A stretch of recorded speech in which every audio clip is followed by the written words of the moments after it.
청백부의 넷째 딸 강서. 혼인을 한 후 약혼자가 바람을 피우는 것을 알게 되는데요.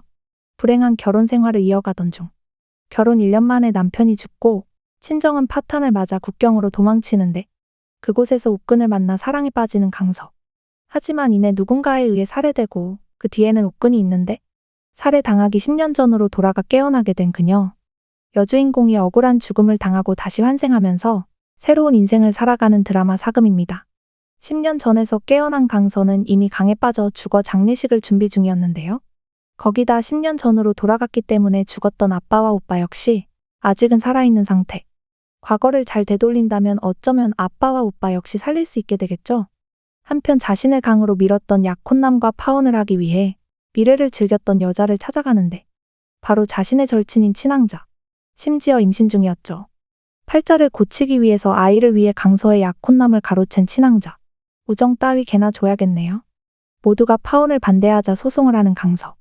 약혼자가 이미 강서를 강에 밀어버린 목격자들을 매수해버렸기 때문에 마지막 하나 남은 유일한 증인 친왕자가 나서줘야 할 차례.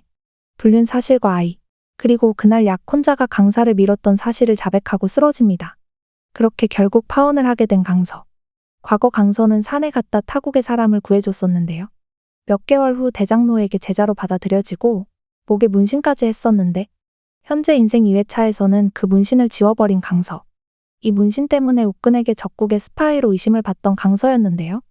강서의 곁을 맴도는 중 그녀의 집에서 그녀가 그린 그림이 하필 적국의 풍경이라 더욱 의심을 받을 수밖에 없죠. 발령받아 온 이곳의 미해결 부녀자 실종 사건을 조사하기 시작한 옥근. 사실 인생 1회차 때 형부에게 희롱을 당했던 강서. 다행히 과거가 떠올라 미리 대비를 하고 있죠. 둘째 언니의 남편은 이미 폭력 남편이었고 심지어 처제들 중에 강서를 데려오지 않으면 부인을 죽이겠다 협박까지 하는데 언니네 집으로 간 강서는 그곳에서 이상한 동비녀와 시체 썩는 냄새를 맡게 됩니다. 심지어 밤에는 작약밭에서 사람의 손까지 발견되죠. 이때 하인들에게 붙잡힌 강서. 다행히 옥근이 나타나 그녀를 구해주는데요. 미해결 부녀자 납치 사건을 조사 중 그녀를 발견한 것이죠. 이거 냄새가 나네요. 용의자가 바로 둘째 형부 같죠? 강서에게 이곳은 위험하다며 도망가자 말하지만 언니와 자매들을 놓고 가면 더 의심을 받기에 남아있기로 결정하는데 바로 작전을 세우는 옥근. 사실 이곳 역시 고관의 집이라 옥근 맘대로 할 수 있을지가 걱정이죠. 그 사이 강서는 밀실에서 잡혀있는 여자를 발견하는데 조사를 나온 옥근은 수상했던 작약밭을 파보는데 그곳에서 나오는 수상한 물건들 그리고 시체까지 나오게 되죠. 그런데 꼭 이런 곳에서는 하인이 뒤집어쓰게 되는데 결국 제대로 된 용의자를 잡지 못한 채 증거까지 없는 상태가 버리고 참다 못한 둘째 언니는 친정으로 돌아가 남편의 횡포를 말하지만 왜 이 시대의 아빠들은 다 이 모양이죠. 이혼은 절대 안 된다며 돌아가라고 하죠.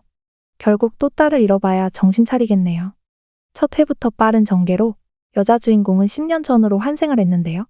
과거 자신에게 있던 일들을 떠올리며 고쳐나가려는데 생각보다 쉽지는 않을 테지만 아직까지는 수상한 옥근을 믿고 가야겠죠? 옥근은 인생 1회차에서 사랑하던 사람이었는데 하필 자신의 죽음과 연관이 있으니 의심을 놓지 못하는 상황. 물론 당연히 옥근은 강서를 배신한 건 아닐 테지만요. 여주의 복수극이라 장만의 배우님의 분량은 적지만 그래도 이번에 더빙 없이 자신의 목소리로 내셨는데요. 역시 존재감, 목소리 뭐 하나 놓칠 수 없어. 앞으로의 일들이 기대가 되는데 드친자와 함께 드라마 사금 결말까지 해보자고요. 드친자의 드리마 리뷰 여기까지입니다. 오늘도 재미있게 보셨다면 좋아요, 구독 부탁드립니다.